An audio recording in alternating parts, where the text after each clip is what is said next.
She demanded half of an apartment I don't own when I told her the truth.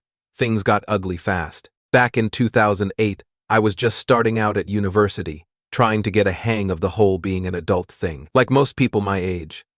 I didn't have much money, but somehow I got lucky. Me and my then girlfriend at the time, let's call her Kate, and our buddy Rob were all on the lookout for a place to live. We were searching for something that wouldn't completely drain our wallets, and after weeks of scrolling through ads, something pretty cool came up. This place was a 2-bedroom apartment, right in the middle of the city. Like the location couldn't get better. Shops, restaurants, campus, everything was right there. The rent, way below what you'd expect for that area. It almost felt like we'd hit the jackpot, and honestly, we kinda had. The owner of the place had some tough times because of everything happening back then. Economy wasn't great, people losing jobs, that kind of stuff. She lost her job and decided to move abroad, try her luck somewhere else. Since she didn't want to deal with managing the apartment from another country, she made a pretty sweet deal with us. We could live there as long as we took care of the bills and maintenance. It was almost like we owned the place, but we didn't. We were renters, just with a bit more control over things. It wasn't some big, fancy arrangement. She trusted us enough to handle everything, and we didn't have to bug her about stuff. In return, we got to live in this awesome spot for a fraction of what most people were paying in that area. So it was me, Kate, Rob, and Rob's girlfriend at the time, all packed into this little 2-bedroom apartment. It was tight, yeah, but we made it work.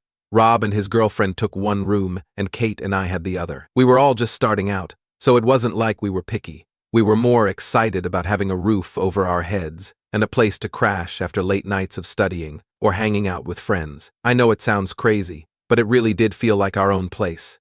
Even though I was the one handling everything. Bills, maintenance, rent, it was all in my name, and I guess over time I started thinking of it like my apartment. I didn't even consider it weird that I wasn't the actual owner, just the renter. It was all so normal to me. Fast forward a couple years, and things changed. As they do, right? Kate and I broke up. No big drama. We just drifted apart. Happens. Rob and his girlfriend? They decided to move out and get their own place, which left me with the entire apartment to myself. It was a weird shift, going from a full apartment to just me. I mean, I'd gone from sharing a place with 3 other people to being completely alone in the middle of the city. It was quiet, but honestly I kind of liked it. The rent stayed the same, super cheap for what it was, so I figured why not just stay? I could afford it on my own now that I had a full-time job. Sure, it was a 2-bedroom apartment, but I didn't need to move out, just because I was the only one living there. I mean, what are the odds I'd find another place that good for that price? Living alone wasn't as bad as I thought it'd be. I had friends over all the time, and the second bedroom became sort of a free Airbnb for people who wanted to crash after a night out or didn't feel like trekking back to wherever they lived outside the city. It wasn't like I was charging anyone or anything. It was just a place for my friends to hang out or spend the night when they needed to. I liked the company, too, kept things lively. And because I was handling everything, like bills, rent, repairs, whatever, it really did start to feel like my own place. It's funny, but I never really thought much about the fact that it was still technically a rental. I'd been there so long, dealing with the landlord directly had become second nature. She trusted me, and I took care of the place like it was my own. At this point, I was basically running the whole show, and I guess that's when I stopped thinking about it as just a rental. The landlord even told me she didn't want to deal with all the paperwork every month.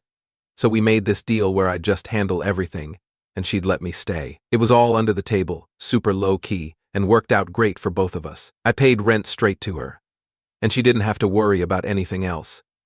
As long as the money came through and I kept the place in good shape, she was happy. I mean, I wasn't about to complain. It was way cheaper than what anyone else was paying in that part of the city, so why would I rock the boat? So yeah, there I was, early 30s, living solo in this sweet 2-bedroom apartment in the city. To everyone else it probably looked like I had my life all figured out. Great location, nice apartment, steady job. Honestly, I felt pretty content with how things were going. Sure, I didn't own the place, but it was mine in every way that mattered, at least in my head. And that's pretty much how things went for a long time. The apartment became part of my identity, if that makes sense. People would ask me where I lived, and I'd just say, my place in the city. I didn't think much about it. I guess in my mind it was mine, even though legally it wasn't. It's not like I was out here pretending I was some big shot homeowner. I didn't even really think about it like that. I was just a guy living in an apartment he'd been in for years, paying rent and keeping things running smoothly. It was my home, Plain and simple. Looking back, I can see how it might seem odd that I never really mentioned the rental thing to anyone. But I swear, it wasn't intentional. So it just didn't come up. I wasn't hiding anything, and I wasn't trying to pull the wool over anyone's eyes. It just became part of my routine, my life. Rent paid, bills sorted, friends crashing in the spare room. It all felt pretty normal. But I guess that's where things start getting a bit more complicated. So fast forward to 2020. Life was going pretty well, all things considered. I was still living in the same apartment, still loving the central location, and things were smooth. My job was steady, and I'd gotten pretty used to living solo. But you know, sometimes life just throws people at you when you least expect it. That's when I met Melissa.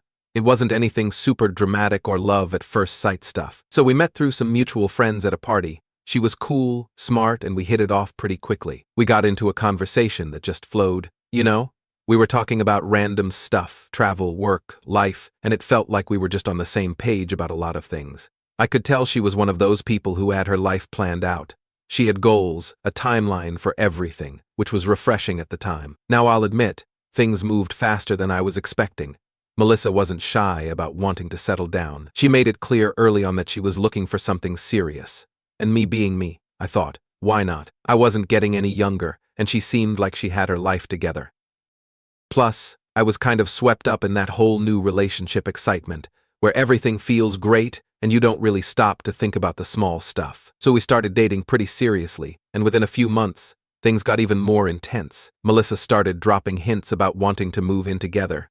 I wasn't against the idea. So we were getting along really well, and it felt like the logical next step. So the apartment was more than big enough for both of us, and honestly, I thought it'd be nice to have someone around more often. So when we talked about moving in, it never really crossed my mind to sit her down and explain every little detail about the apartment. Like, sure, it was technically a rental, but it had been my home for so long that I didn't think it mattered. I was the one handling everything, paying rent, taking care of the bills, all that. In my head, it wasn't a big deal.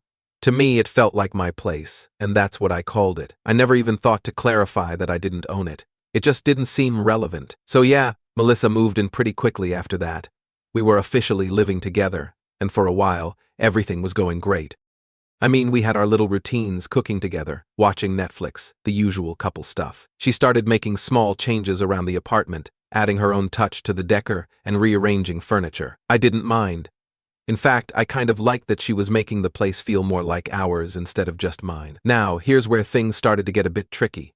Melissa wasn't just thinking about moving in. She had the whole future mapped out.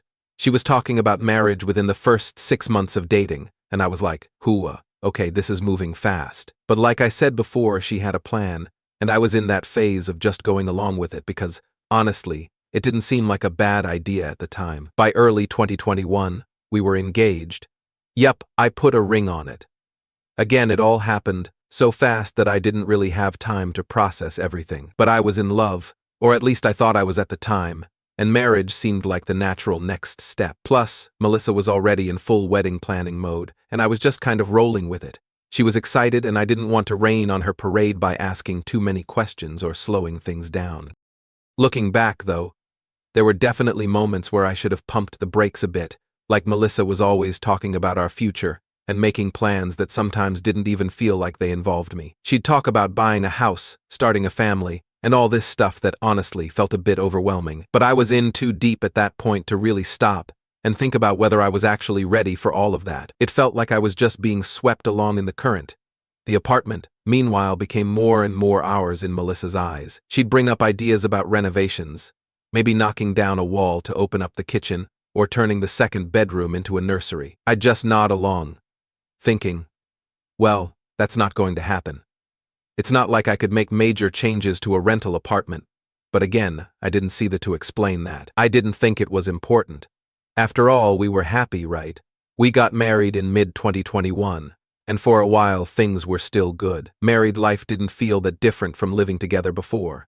We had the same routines, the same little habits, but there was this slow shift. I don't know exactly when it happened, but somewhere along the way, we started growing apart. It was subtle at first, little disagreements over trivial stuff like what to watch on TV or where to go for dinner. But those small things started adding up.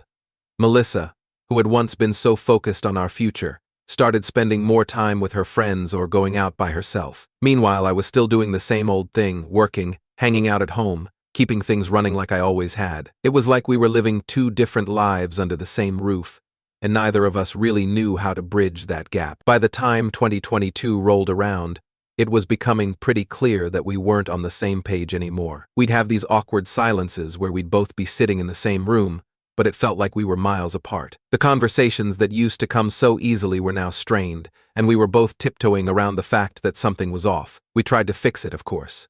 We had those heart-to-heart talks where we promised to work on things, to communicate better, to make more time for each other. But the truth was, we were just too different. Melissa still had her big plans, and I was starting to realize that I didn't really fit into them. I wasn't sure if I ever had, and that's when the talk of divorce came up. Neither of us was happy, and after one particularly rough conversation, we both admitted that maybe this wasn't working out the way we'd hoped. It wasn't anyone's fault, really. We just weren't right for each other. So after just over a year of marriage, we agreed to part ways. We were surprisingly calm about the whole thing. No big fights, no slamming doors, we just sat down like adults and decided to call it quits. We'd tried, but it was time to move on. Melissa made plans to move out, and I figured I'd just go back to living alone in the apartment, just like I had before. But of course, things didn't end there. Not by a long shot. So after Melissa and I decided to get divorced, things were surprisingly chill for a while. We both kind of just did our own thing, living in the apartment while she made plans to move out. I figured, okay, this is going smoother than I expected. No big fights, no screaming matches, just two people realizing they weren't meant for each other. We were both handling it like adults. At least, I thought we were. I was at work one day, going about my usual stuff, when I got this email from Melissa. I figured it was something about moving or the divorce paperwork, but nope, it was something else entirely. The subject line didn't give much away, just said something like, apartment info. I clicked on it, and there it was. A full-blown real estate valuation report attached to the email. I remember sitting there, staring at my screen for a solid minute, trying to process what I was looking at. Melissa had gone behind my back and hired someone to evaluate the apartment's worth. Like, she actually paid someone to come in, check out the place, and tell her how much it was worth on the market. She didn't mention this to me beforehand, didn't ask if I wanted to be involved, nothing. And then, in the body of the email, she casually dropped the bomb that she expected me to pay her half of the apartment's value once she moved out. I couldn't believe it. I was dumbfounded. Half of the apartment's value. What value? This place is a rental. I'm sitting there thinking, has she completely lost her mind? I thought maybe she was joking, or maybe she misunderstood something. So I took a deep breath and typed out a response, trying not to lose it. I wrote back something like, hey, did I never tell you this place is a rental? I explained that I've been renting this apartment for years and paying everything directly to the owner, and that I don't own anything here. I couldn't just give her half of the value because there wasn't any value to split. It's not mine to sell. I made it clear that I didn't ask her to get a real estate appraisal, and honestly, I couldn't figure out why she thought I could afford to buy out half of a place in the city center. She knows where I work and how much I make. It's not like I'm rolling in cash here. Her response. She didn't take it well, to put it mildly. About 10 minutes after I sent that email, my phone started buzzing like crazy. It was Melissa, and the second I picked up, she started yelling. She was going off about how I had lied to her for years, how I had hidden the fact that we were living in a rental, and how she thought this was our property the whole time. I tried to get a word in, but she was so angry, I couldn't even think straight. She kept accusing me of deceiving her, saying that she would have never moved into the apartment if she had known it was just a rental. I was honestly shocked, because in my mind, it wasn't like I'd kept some big secret from her. The topic just never came up. It wasn't like I sat her down and said, hey, by the way, we own this apartment. I just never thought it was that big of a deal because, like I said, I'd been living there so long, managing everything, it felt like my place. The more she yelled, the more I started getting frustrated. I told her, look, I didn't lie to you. You never asked, and I didn't think it mattered because we were living here just fine. But she wouldn't let it go.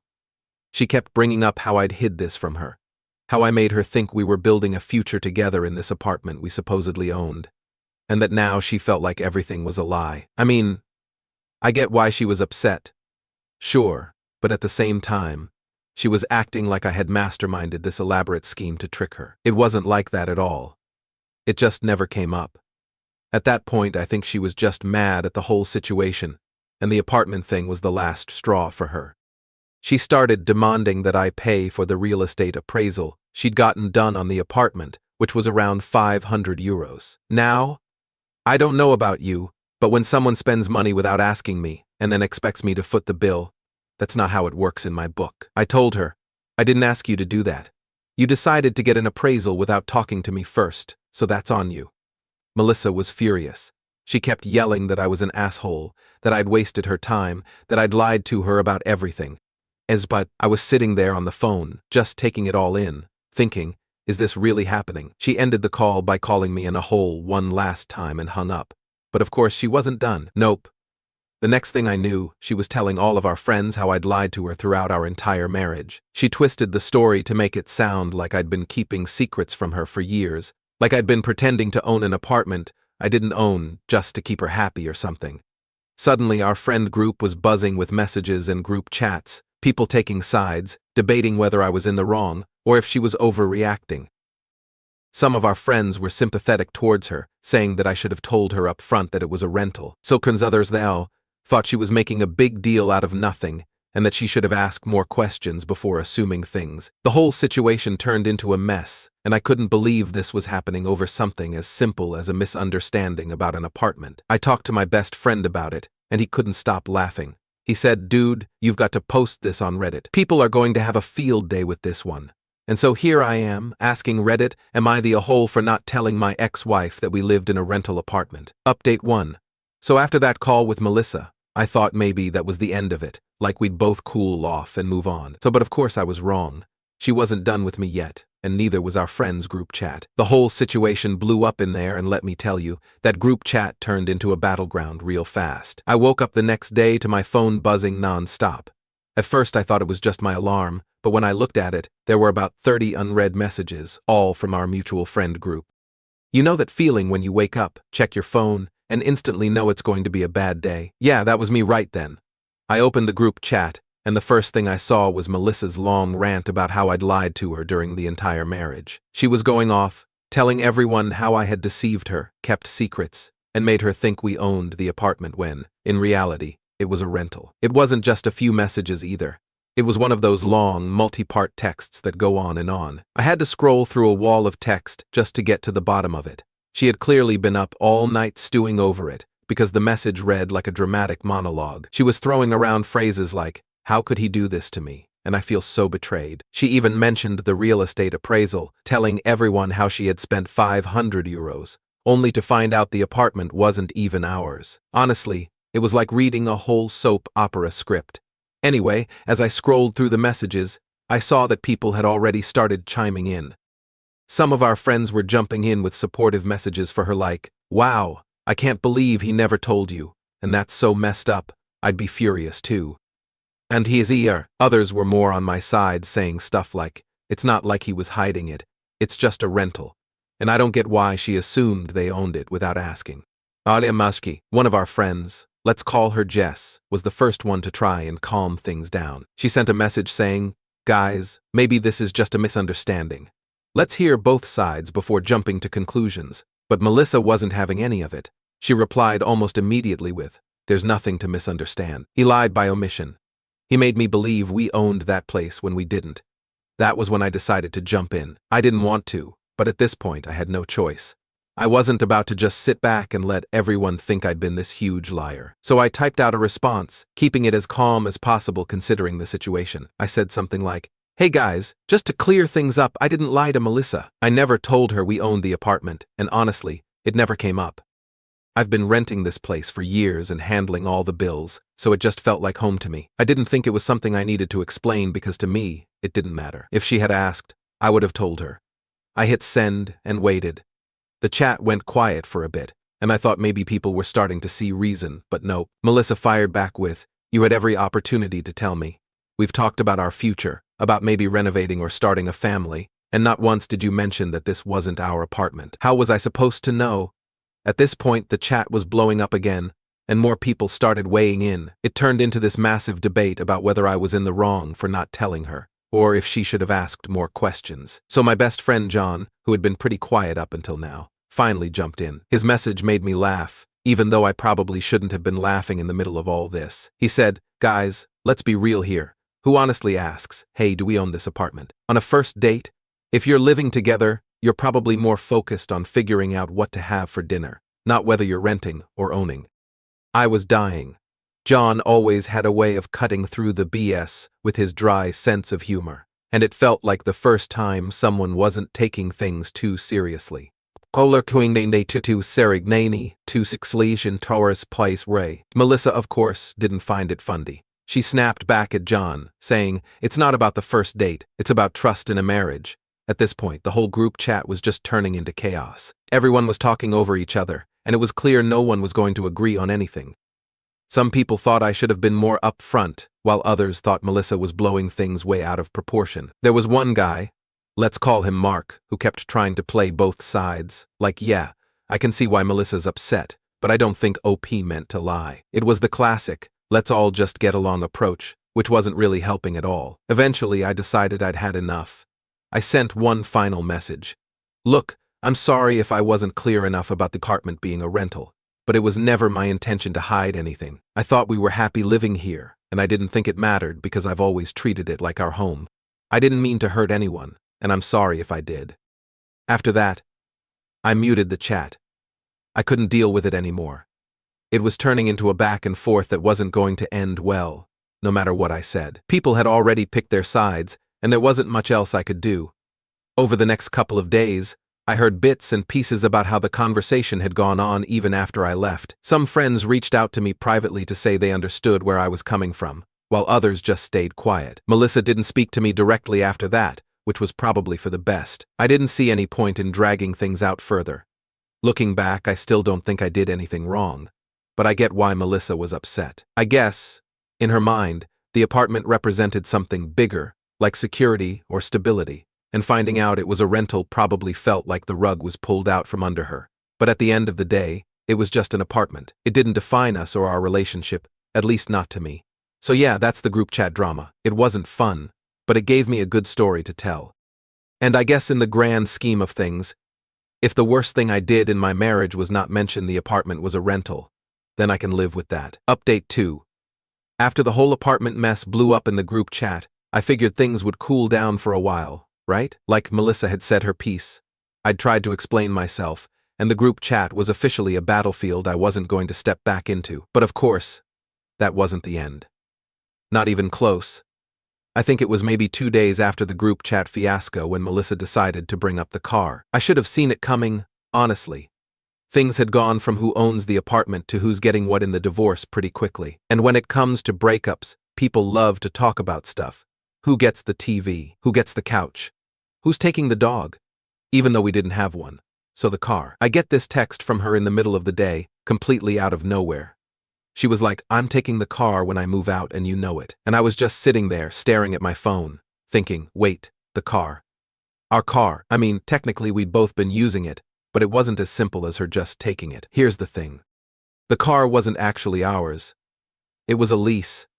I had signed the lease and we'd been making payments together, sure, but we didn't own it. We were both driving it, using it to get around. But at the end of the day, the car still belonged to the bank. And now she was acting like she could just walk off with it, like it was her prize for putting up with me. So I texted her back, trying to keep it civil. I said something like, "Hey, you know the car's a lease, right? It's not ours to split. It's the bank's. We still have payments left on it." I figured that would be the end of the conversation. Like, how do you argue with facts? But of course, Melissa wasn't the type to back down. She replied almost immediately with, "I don't care if it's a lease.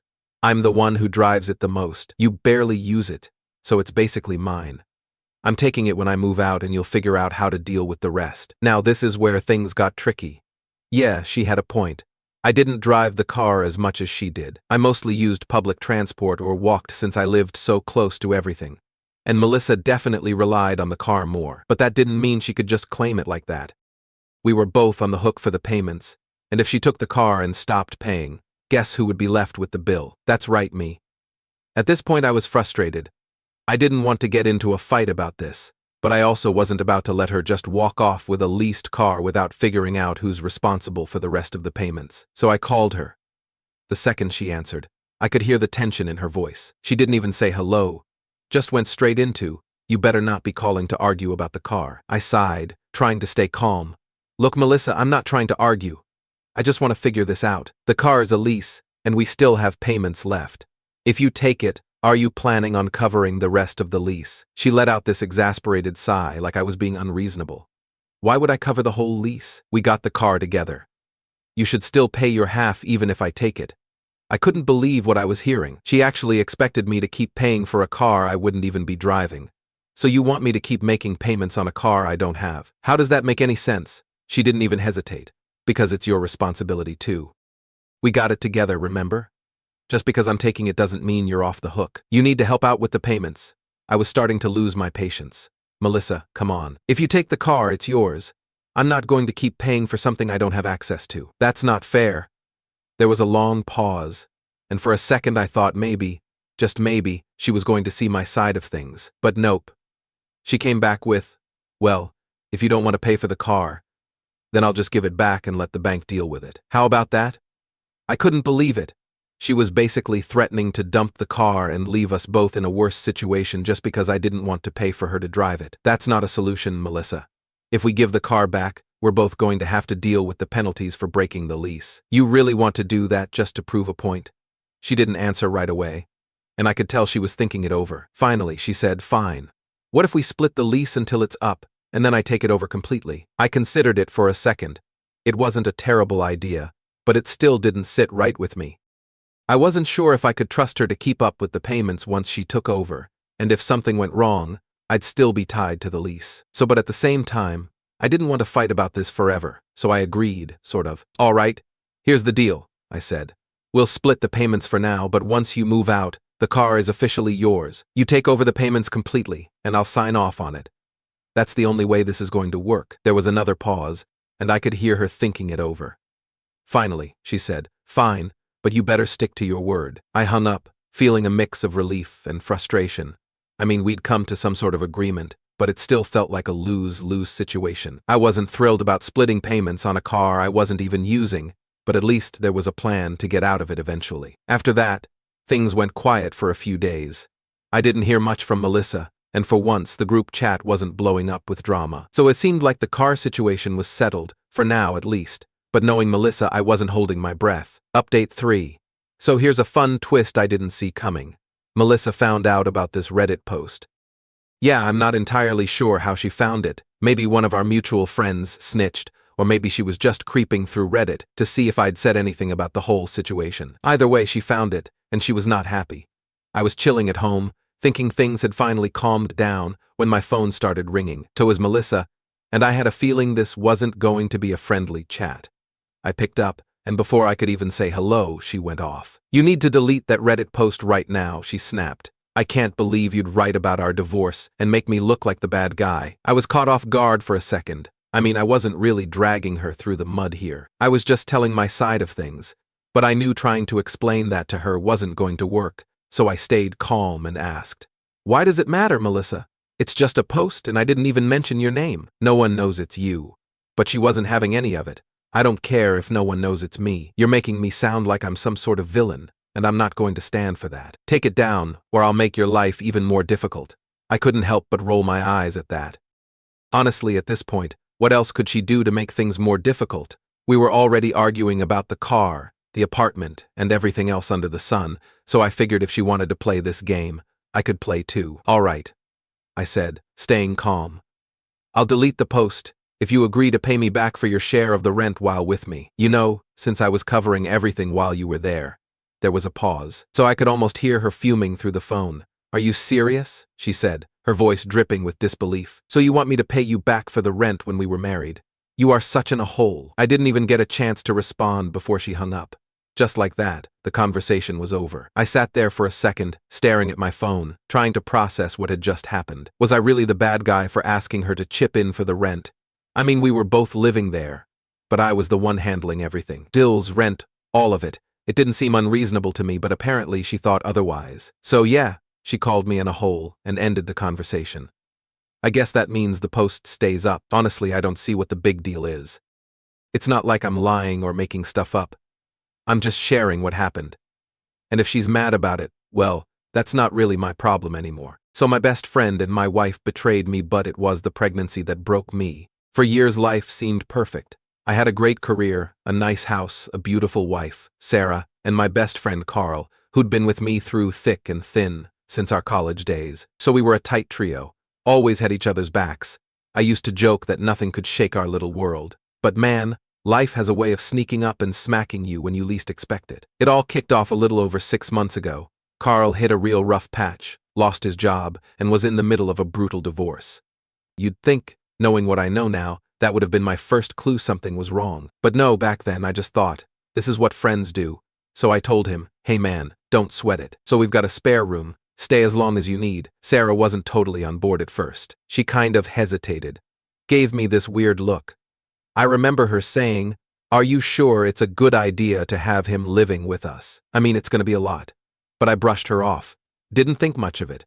I figured she was just being practical. Like maybe it'd be awkward with Carl around all the time. But come on, this was Carl, the guy who helped me move into this house. He was practically family. Yeah, it'll be fine, I said. He just needs a little time. And we can help him get back on his feet. He's been there for us before. She nodded, but didn't look happy about it. I should have paid more attention to that, but hindsight's 20/20, right? So Carl moved in. At first, things were pretty normal. He spent most of his time in his room, job hunting and dealing with his divorce crap. I wasn't too involved in all that. Just tried to be a supportive friend. Meanwhile, Sarah and I went about our usual routine. You know, work, dinner, watching TV, all the regular stuff. But after a couple of weeks, I started to notice some changes. Sarah seemed distant, like her mind was somewhere else, even when we were together. So I'd come home and she'd be quieter than usual, or she'd disappear into the kitchen without saying much. Carl, on the other hand, was starting to hang around more. He'd sit on the couch, chatting with Sarah while I cooked or whatever. It wasn't a big deal at first, just kind of different. I figured she was just stressed. I mean, having a guest in the house isn't always easy. And Carl was going through his own drama, so I didn't think much of it. Besides, Sarah and I had always been solid. We'd been married for 4 years by that point, and everything seemed great. Then came the bombshell. Well, no, not going to use that word. Let's just say it was a shock. One night, after I'd gotten home from a long day at work, Sarah was practically glowing. I remember her standing in the kitchen, a big smile on her face, and she walked up to me, wrapped her arms around my neck, and said, I've got some amazing news. I thought maybe she got a promotion or something, so I played along. What's up? I asked.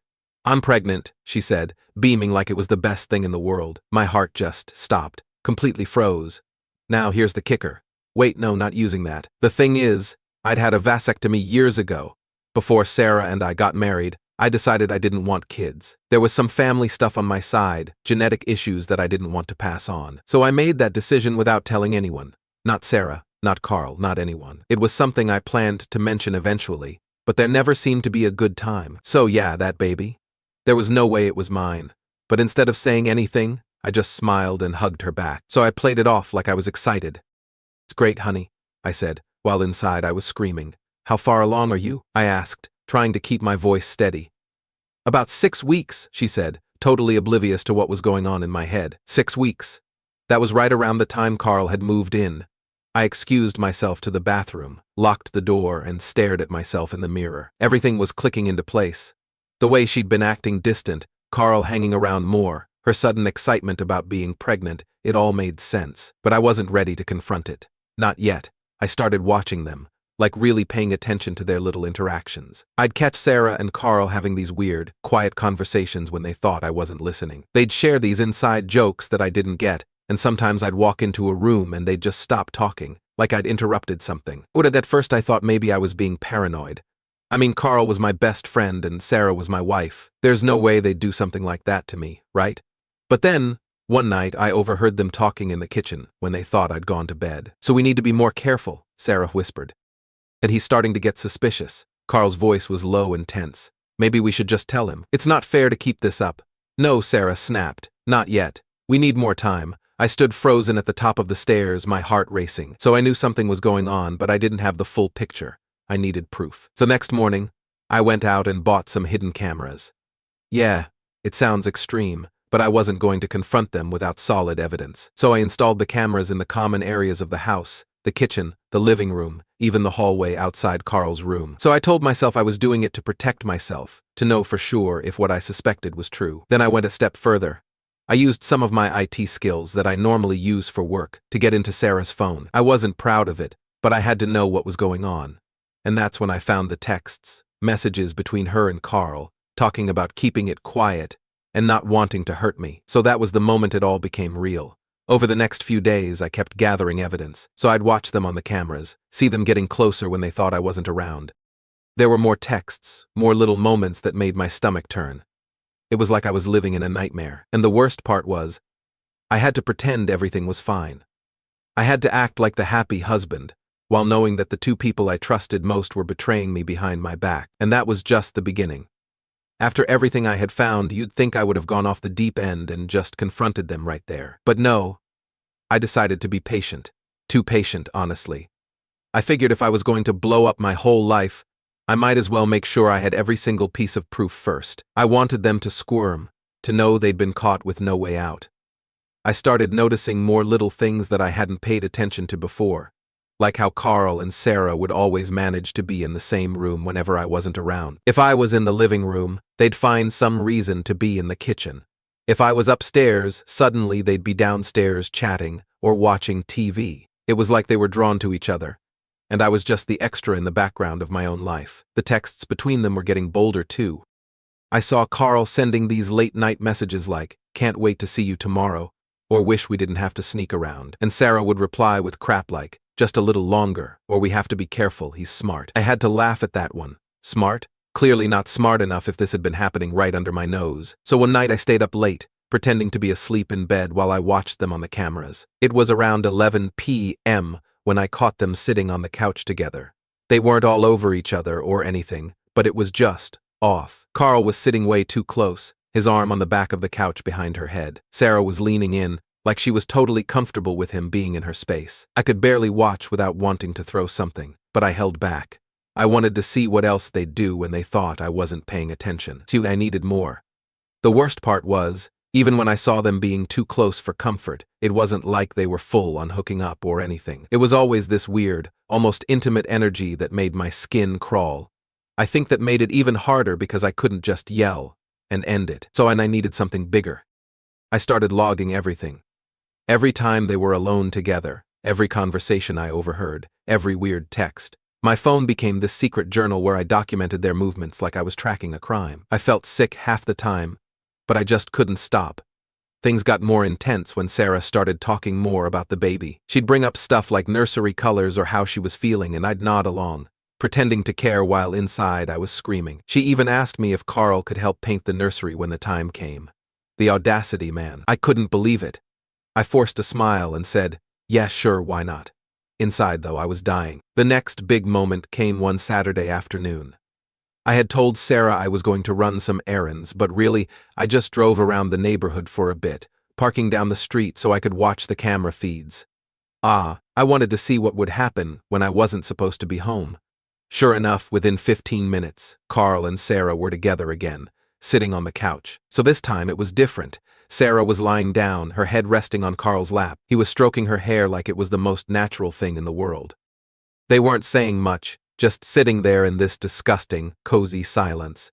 It hit me right then that this wasn't some fling or a one-time mistake. This was a full-on relationship. They were comfortable like they'd been doing this for ages. I watched, feeling this mix of anger and sadness hit me like a truck. I wanted to storm in, to scream at both of them, to throw Carl out of my house. But once again, I didn't. I just let it simmer inside me, watching them like I was some kind of ghost in my own life. At that point, I knew I had enough to confront them, but I still wasn't ready. I kept telling myself I needed one final piece, one big thing that would seal the deal, and I wouldn't have to hear any excuses. So I waited. I watched. I let it build. A few days later, I finally caught the moment I'd been waiting for. It was a Monday morning, and I had taken the day off work, telling Sarah I was sick. She said she'd be out running some errands, and Carl left for a job interview. I figured this would be a slow day, nothing much happening. But later that afternoon, Carl came back early, and instead of going straight to his room like he usually did, he headed into our bedroom, Sarah's and mine. My stomach dropped. I quickly pulled up the camera feed on my phone. There they were in the bedroom, talking in hushed voices. Sarah wasn't even back yet, but Carl was rummaging through the drawers like he owned the place. He picked up one of Sarah's sweaters, holding it to his face for a second. I felt like I was going to puke. And then it happened. Sarah came home. She walked into the bedroom, and they immediately embraced. So it wasn't just a hug, either. It was way more than that. Carl pulled her close, kissed her neck, and she didn't pull away. So instead, she leaned into him, giggling softly, like it was no big deal. And then, they kissed. That was it. I couldn't watch anymore. I turned off the feed, my hands shaking. It felt like everything I had been holding onto, any tiny shred of hope that maybe, just maybe I was wrong, completely shattered. I had the proof now, and there was no going back. I sat there in silence for what felt like hours, trying to figure out what the hell to do next. Should I just barge in and kick Carl out? Should I confront Sarah first? My mind was racing, but I knew one thing. This couldn't go on any longer. Why? The worst part of all of this was that they thought they were being so careful, like I wouldn't notice them slipping into my room together, like I wouldn't see the obvious connection between the pregnancy and Carl's convenient timing, so they thought they had me fooled. But the thing is, I was just waiting for the right moment to drop the bomb on them, so I made a plan. I was going to confront them both at the same time in the same room, with all the evidence I had gathered, so there would be no way for them to lie their way out of it. I wanted to see the look on their faces when I told them I knew everything. Every sneaky glance, every stolen kiss, every damn text message. I spent the next few days getting ready. I backed up all the footage, organized the texts, made sure everything was in order. I even wrote out what I was going to say in my head, practicing the moment over and over. I wasn't going to let them off easy, and when the time came, I knew I had them right where I wanted them. Update 1. So there I was, sitting in the living room, feeling like I was about to rip the band-aid off of a wound that had been festering for months. So I knew today was going to be the day. I had everything lined up, footage, screenshots of texts, all of it. I was done with the games, done pretending I didn't know what was happening under my own roof. Sarah and Carl didn't know what was coming. It was Friday evening, and we were all supposed to have dinner together. Classic family-style stuff. Except this wasn't going to be a normal dinner. It was going to be the last meal we ever shared as this twisted little trio. I made sure I got home early to set the stage. I didn't want to look frantic or suspicious, so I kept it chill, made some pasta, set the table, acted like everything was just another night. But inside, I was boiling. Every time I thought about what I'd seen, Carl in our room, Sarah with him, the way they looked at each other, I felt like I could explode. But I had to keep my cool just a little longer. Carl got home first. He walked in with his usual, "Hey man," acting like nothing was wrong. I forced a smile and nodded, telling him dinner would be ready soon. I watched him out of the corner of my eye as he went to his room to drop his stuff off. So it was weird, knowing what I knew, and seeing him act like everything was normal. It was almost funny, in a messed up kind of way. Sarah came home a little later, all smiles like she hadn't just spent the last few months sneaking around behind my back. "Smells great," she said, leaning in to give me a quick kiss on the cheek. I had to stop myself from flinching. Dinner was tense, though neither of them seemed to notice it at first. We sat there, eating in awkward silence, and I waited for the right moment. Sarah tried to make small talk, asking how my day was, and if I had any plans for the weekend. I gave short answers, just enough to keep things moving but not enough to really engage. Carl, on the other hand, seemed more relaxed. He was cracking jokes, talking about how he might have landed a new job and how things were finally looking up. I couldn't believe the nerve of this guy, sitting there talking about his future while he was ruining mine. And then, it happened. Sarah reached for my hand across the table, probably noticing I wasn't my usual self. "Is everything okay, honey? You've been kinda quiet lately." That was my cue. I pulled my hand away, staring at her, then at Carl, before saying no, everything's not okay. In fact, things are about as far from okay as they could possibly be. Carl's smile faded instantly, and he shifted uncomfortably in his seat. Sarah's eyes went wide, a look of concern spreading across her face. "So what do you mean?" she asked, her voice shaky. I took a deep breath, trying to stay as calm as possible. "How long?" I said, looking directly at both of them. "How long have you two been sneaking around behind my back?" Sarah froze. For a split second, she didn't react. But then she shook her head, like she couldn't believe what I was saying. "So what? What are you talking about?" Carl, on the other hand, started to stammer. "Man, I don't," but I cut him off. "Don't even try to deny it," I snapped, my voice rising. "I know everything. I've seen the texts, the videos, all of it." I pulled out my phone and tapped on one of the videos I'd saved, the one where they were sitting in the bedroom together, Carl's hand on her belly. I held it up so they could both see. Sarah's face turned white, and her hand flew to her mouth. Carl just sat there, staring at the screen, completely frozen. Sarah started crying. "It's not what you think," she sobbed. "We didn't mean for this to happen." I laughed bitterly, shaking my head. "Not what I think? Really? You're going to tell me you didn't mean to sneak around behind my back, to betray me in my own house? Give me a break, Sarah." Carl finally spoke up, his voice low and shaky. "I'm sorry, man. I never wanted this. We just fell in love." "Fell in love," I repeated, incredulous. "That's your excuse? You fell in love? And what, I'm just supposed to be okay with that? After everything I've done for you, Carl? I let you live here? I helped you when you had nothing, and this is how you repay me." Carl hung his head, unable to meet my gaze. I know I messed up. I never wanted to hurt you."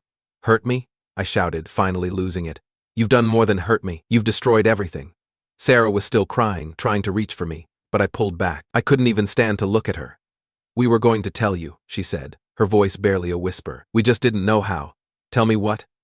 "That you've been sleeping with my best friend. That the baby you're carrying isn't mine." Sarah looked up at me, confusion in her eyes. "What do you mean?" I took a deep breath, trying to calm the storm raging inside me. "Sarah," I said, my voice low, "there's no way that baby could be mine. I had a vasectomy years ago." The room went dead silent. Sarah's tears stopped, and she just stared at me like she couldn't process what I just said. Carl looked like he was about to be sick. "But how? Why didn't you tell me?" she stammered. I shrugged, feeling strangely calm now that everything was out in the open. I was scared. Scared of passing on bad genes. Scared of commitment. Scared of a lot of things. But that doesn't matter now, does it? Because you clearly didn't care enough to be honest with me either. Carl stood up suddenly, his chair scraping loudly against the floor. "I need some air," he muttered, heading for the door. "Oh no, you don't," I said, blocking his path. "You're not running away from this. We're going to sit here and talk this out like adults." And that's exactly what we did. For hours we sat in that tense, broken room, picking apart everything. Every lie, every betrayal, every excuse. Sarah admitted she had felt something missing in our marriage for a while, and Carl had filled that void. Carl confessed that he knew it was wrong, but didn't know how to stop. By the time we were done, we were all emotionally drained. Carl packed up his stuff and left that night, promising to give us space to figure things out. Sarah retreated to the guest room, leaving me alone in what felt like the emptiest house I'd ever been in. But I wasn't done yet. Not by a long shot. Update 2, so after Carl packed his bags and left, it was just me and Sarah in the house. Except it didn't really feel like home anymore. It was just this empty shell of what our life used to be. Everything looked the same, the pictures on the walls, the furniture we picked out together, but it all felt wrong, like I was living in someone else's life. The next morning I woke up feeling completely drained. I hadn't slept much, obviously. How could I, knowing everything I knew now? I lay in bed for a while, staring at the ceiling, trying to wrap my head around what had happened. So it felt like I was in some kind of bad dream, but this was my reality now. Sarah was still in the guest room, so I could hear her moving around, but she didn't come out to say anything, and honestly, I was fine with that. I wasn't ready to deal with her yet. I needed to think. I needed to figure out what the hell I was supposed to do next. So by lunchtime, she finally came out. She looked rough, like she hadn't slept either. Her eyes were red and puffy, and she kept avoiding my gaze. "So we need to talk," she said quietly, sitting down at the kitchen table. I nodded, sitting across from her. "Yeah, we do." She took a deep breath, her hands trembling a little as she folded them in front of her. "I'm so sorry," she started. "I never wanted to hurt you like this. It just happened." So I stared at her for a moment, feeling this wave of anger rise up inside me. "It just happened." I repeated, my voice tight. "Sarah, you didn't just trip and fall into an affair with my best friend. You made a choice." She flinched at that, but I didn't care. I wasn't about to make this easier for her. "So I know," she whispered, tears filling her eyes again. "I know I messed up. I never meant for it to get this far. Carl was just, I don't know, he was there when you weren't." I felt my jaw clench. "So what the hell does that mean?" She wiped her eyes, sniffling. "I don't know how to explain it. You've always been so distant. Ever since we got married, it's like you've had one foot out the door. So I didn't feel like we were really connecting anymore, and Carl," he noticed. He listened. "That hit me like a punch to the gut. Yeah, we hadn't been perfect, but was it really that bad?" So I sensed I had no idea she felt like this. But that didn't excuse what she'd done, not even close. "So what?" I said, trying to keep my voice steady. "Instead of talking to me about it, you decided to cheat on me. You thought that would solve things." She shook her head. "No, I didn't think. I was stupid, I was lonely, and Carl was there, and one thing led to another." I put my hand up, stopping her. I don't want to hear any more excuses. The fact is, you had an affair with my best friend. You lied to me for months, and you let me believe that baby was mine. Sarah looked like she was about to collapse from guilt. I didn't know how to tell you, she cried. I was going to, I swear. I didn't know how. I stood up, pacing the kitchen. My mind was racing, trying to figure out what the next step was. I could feel the anger building again, but I didn't want to explode on her. I needed to stay calm. This was already a disaster, and I didn't want to make it worse. I don't know how we move forward from this, Sarah, I finally said, turning to face her. I don't even know if I want to. You and Carl, this wasn't some fling. You made the choice to betray me over and over again, and that baby, you let me believe it was mine. How the hell do you come back from that? She was crying hard now, her face buried in her hands. I don't know, she sobbed. I don't know how to fix this. I don't know if I can. I leaned against the counter, running a hand through my hair. I need time to think, I said quietly. This isn't something I can just forgive and forget. I need space. Sarah nodded, wiping her tears.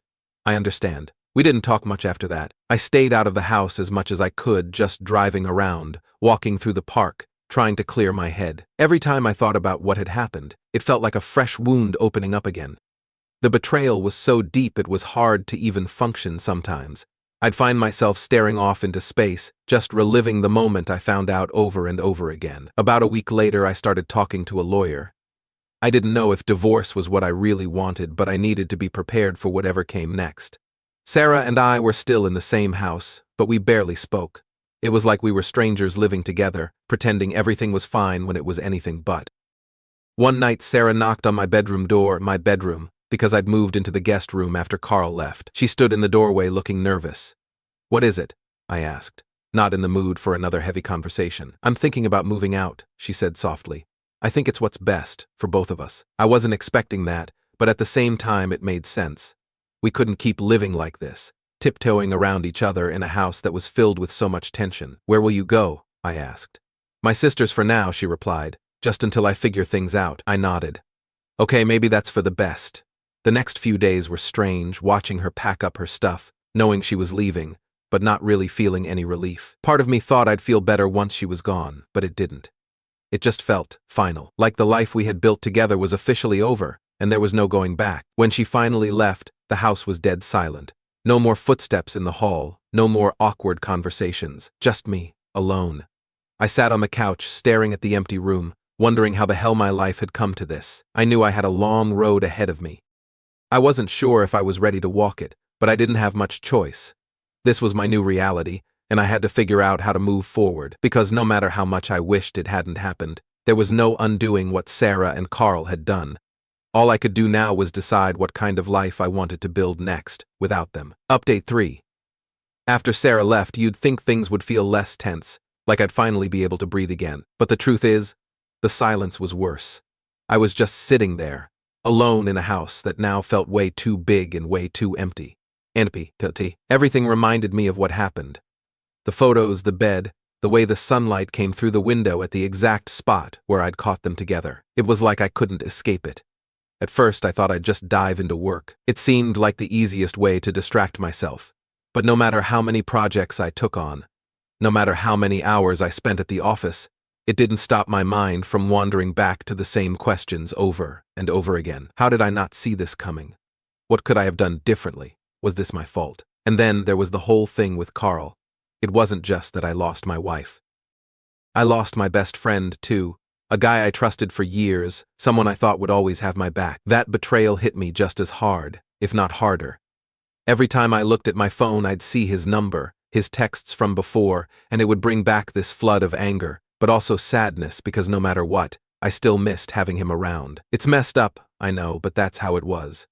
The thing is, I didn't really know what to do with all that anger. I'm not the type to go smashing stuff or screaming at the top of my lungs, so instead, it just kind of sat there, simmering. Every now and then, I'd catch myself imagining what I could have said, what I could have done differently during that confrontation. So maybe I should have punched him. Maybe I should have yelled at Sarah more. But in the end, it didn't matter. The damage was done, and nothing was going to change that. A couple of weeks passed, and I realized I couldn't keep living in the same house. It was just too much. Every time I walked through the door, it felt like I was stepping back into that nightmare, so I made the decision to sell the place. I thought it'd be harder, like I'd be too attached to it or something, but honestly, Once I made the call, I felt this weird sense of relief, like getting rid of the house was the first step toward getting rid of all the crap that came with it. I spent a few days packing up everything, deciding what to keep and what to toot. It was actually kind of cathartic, going through old photos, old memories, and deciding what was worth holding on to. I threw away a lot, more than I thought I would. I didn't want reminders of a life that wasn't real anymore. Eventually I found a new place. It wasn't anything fancy, just a small apartment across town. It felt strange downsizing, but at the same time it was a fresh start. No memories tied to this place. No ghosts of Carl or Sarah lurking around every corner. Just me, my stuff, and a clean slate. Once I moved in, I realized I needed to focus on myself for a bit. I'd spent so much time caught up in the drama, trying to figure out what went wrong, that I kinda lost track of who I was without all that. So I started doing things I hadn't done in a long time. Things I actually enjoyed. I picked up old hobbies, started going to the gym more, reconnected with friends I hadn't seen in forever, because I was so wrapped up in my life with Sarah. The thing about going through something like this is that it forces you to reevaluate everything. You start to question every decision you made, every relationship you have, but after a while, I realized it wasn't about blaming myself anymore. Sure, I wasn't perfect. Maybe I should have been more present. Maybe I could have communicated better. But at the end of the day, Sarah and Carl made their choices. They chose to betray me, and that's on them. I think the biggest thing I learned through all of this was that I had to let go of the anger. Holding on to it wasn't doing me any good. It was just keeping me stuck in this cycle of frustration and pain. So, little by little, I worked on letting it go. It wasn't easy, and it didn't happen overnight. But eventually, I got to a place where I didn't feel that constant weight on my chest anymore. And then there was the baby. That was a whole other layer of pain. Knowing that Sarah was having Carl's kid, that the life we were supposed to build together was gone, it hurt in ways I can't even describe. But again, there was nothing I could do to change that. I had to accept it and move on. I couldn't be stuck mourning a future that was never going to happen. Months went by, and I started to feel like myself again. Not the same person I was before all this happened, but maybe a better version of myself. Stronger, more aware of what I wanted and what I deserved. I started setting boundaries with people, not letting anyone take advantage of my kindness or my trust anymore. It felt good to reclaim control of my life. Sarah tried reaching out a couple of times after she moved out, but I didn't respond. There wasn't anything left to say. She made her choices, and I wasn't interested in reopening those wounds. As for Carl, he didn't even bother trying. I guess he knew there was no coming back from what he did.